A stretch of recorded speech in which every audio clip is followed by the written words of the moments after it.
In this lesson, we're going to be talking about stealth scanning. Now, stealth scanning is where I don't leave any fingerprints on the target myself. My system here won't be touching the target system at all. I'm actually going to use Nmap for this. And the first thing I want to do is I want to make sure I don't do a ping. So I'm not going to ping the target system at all. And the reason for that is if I were to ping the target host, I would be issuing a request to the target myself, which is what I don't want to do. I'm going to do an idle scan, and I'm going to set 172.30.42.1 as my zombie host. And my target is going to be 172.30.42.55. So my zombie host right here is the only thing that's going to be communicating with the target. And that's not really true, because the first thing that's going on is I'm probing this zombie host. And what I want to do is figure out how the IP ID field actually works. I want to see whether the host is actually idle and whether I can expect to get reasonable results from subsequent connections to the zombie.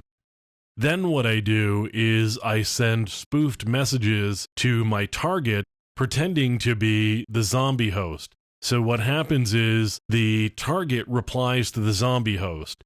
I keep checking the zombie host to see how the IP identification header field is actually behaving, and from the results of those probes, I can see that I'm getting either closed ports or open ports, or maybe filtered ports.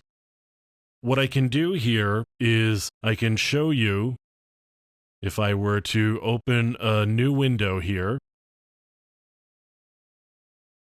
Let me start up a TCP dump.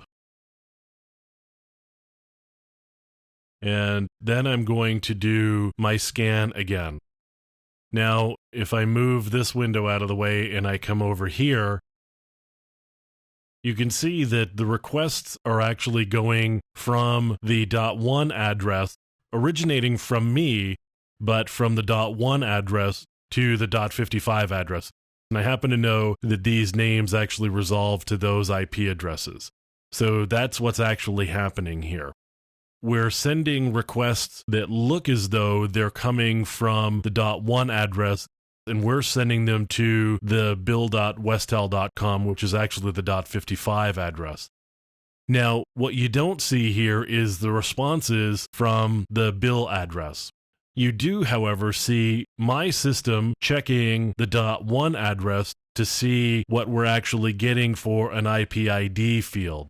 We send some requests out to the target from the zombie, and then we check the zombie to see how the IP ID is behaving. And now if I go back to the window where we had done the scan, you can see the results here. These are all of the ports that are open. And of course, I could check this doing a SYN scan myself from this particular system, but I can tell you that these are the ports that are actually open on the target host. And we did it without actually touching the target host ourselves. So there's no connection at all from our system to the target system. There's no network traffic that goes to the target system at all. There's no way of directly connecting us easily to this particular scan.